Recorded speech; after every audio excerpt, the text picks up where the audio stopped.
Welcome साथियों, आपका हार्दिक स्वागत है। साथियों, यदि आप इस चैनल से पहली बार जुड़े हैं तो इसे सब्सक्राइब ज़रूर करें।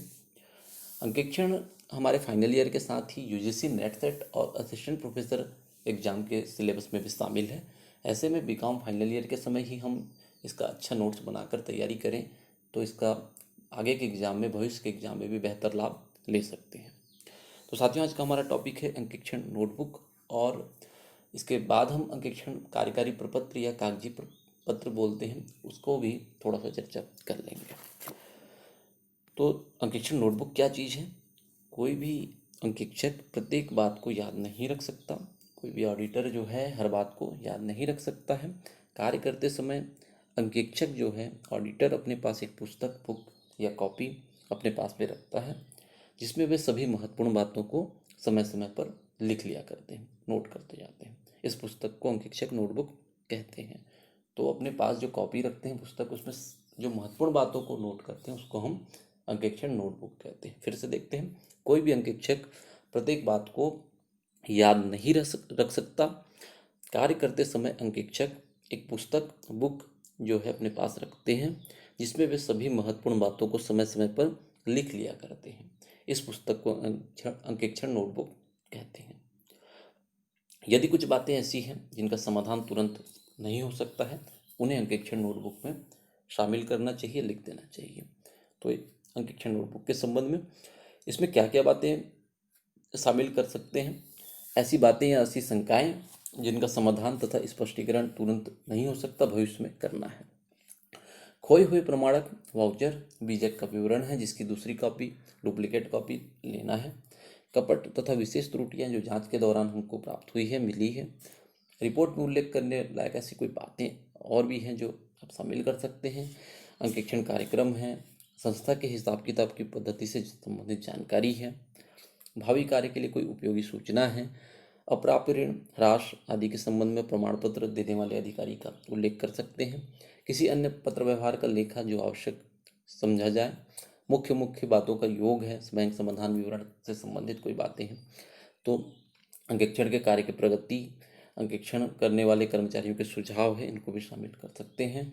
पार्षद सीमा नियम, पार्षद अंतर नियम के प्रावधान जो हिसाब किताब तथा अंकेक्षण से संबंध रखते हैं।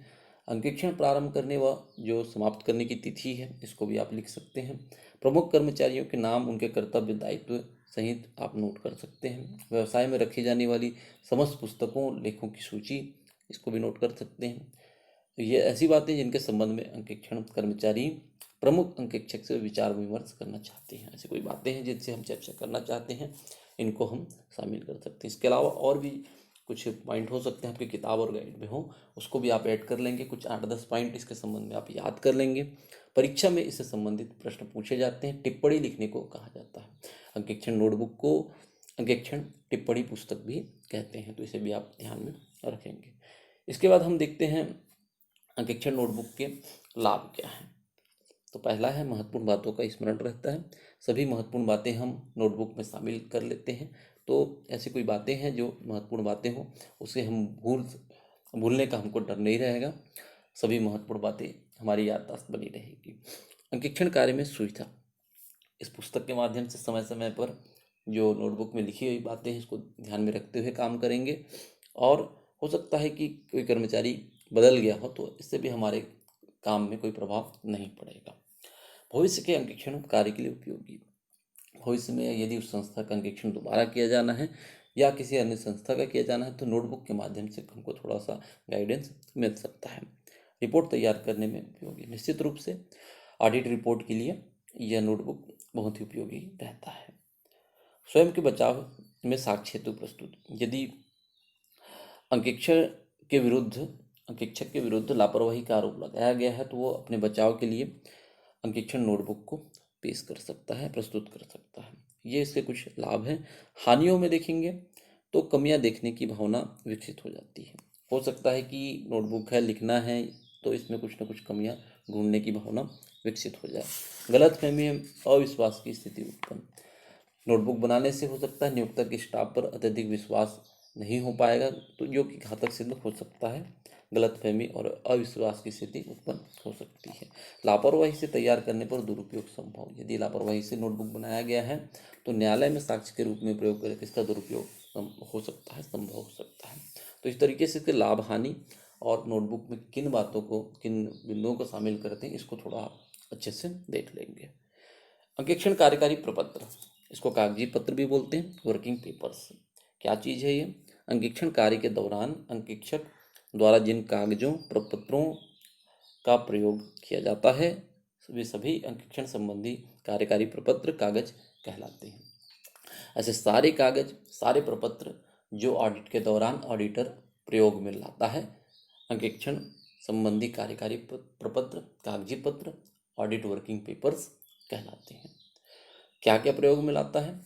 जैसे अंकेक्षण कार्यक्रम की हम बात किए हैं पिछले वीडियो में, अंकेक्षण नोटबुक की बात किए हैं, अंकेक्षण नियुक्ति संबंधी अनुबंध पत्र, उसका जो समझौता पत्र है, नियुक्ति पत्र है, ऐसे प्रपत्र या डॉक्यूमेंट जिसकी कॉपी है, डुप्लीकेट कॉपी हो, फोटो कॉपी है, जो ऑडिटर अपने पास रखा है, अपने स्वयं का जो किया है रफ वर्क है, गुणा भाग जो किया होगा वर्क, लेनदार देनदार की सूची जो होगी, प्रारंभिक और अंतिम तलपट जो होंगे, उसकी अंकेक्षण रिपोर्ट की यदि कोई प्रतिलिपि है, कॉपी है, अन्य जो पत्र व्यवहार हैं जो अंकेक्षण के संबंध में किए गए हैं, संस्था के नियम अंतर नियम से संबंधित कोई कागज है, खोए हुए प्रमाण पत्र, प्रमाणकों की सूची है, वाउचर्स अगर खोए हैं उसकी कोई सूची दिए हैं, अंतिम रहते के मूल्यांकन के संबंध में यदि कोई प्रमाण पत्र है, समायोजन संबंधित जनरल प्रविष्टियाँ हैं, विनियोगों की सूची है, अंकेक्षण के दौरान प्राप्त किए गए स्पष्टीकरण हैं, कार्यवाही पुस्तिका हैं, कार्यवाही पुस्तकों के जो सारांश होते हैं,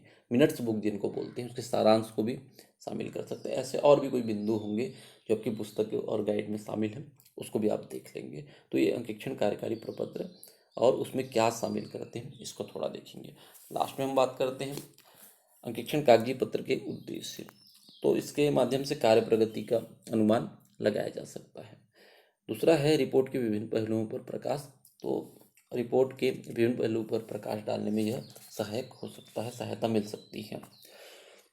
बचाव हेतु साक्ष्य, ये पॉइंट तीनों में, अंकेक्षण कार्यक्रम में, अंकेक्षण नोटबुक में और अंकेक्षण कार्यकारी प्रपत्र में, तो तीनों जगह ये पॉइंट आप यूज कर सकते हैं। बचाव हेतु साक्ष्य, यदि अंकेक्षक के विरुद्ध लापरवाही का आरोप लगाया जाता है तो वो अपने बचाव में इस कार्यकारी प्रपत्र का प्रस्तुत कर सकता है, एविडेंस के रूप में यूज कर सकता है। नियोक्ता को विस्तृत सलाह देने में मदद मिल सकती है, सहायक हो सकता है। इसके बाद है अंकेक्षण क्लर्कों के प्रशिक्षण हेतु महत्वपूर्ण, यदि क्लर्कों को प्रशिक्षण देना है तो उसके लिए अच्छा तरीका हो सकता है। तो इस तरीके से इसके पॉइंट आप देख लेंगे और उद्देश्य क्या है इसे भी आप देख लेंगे।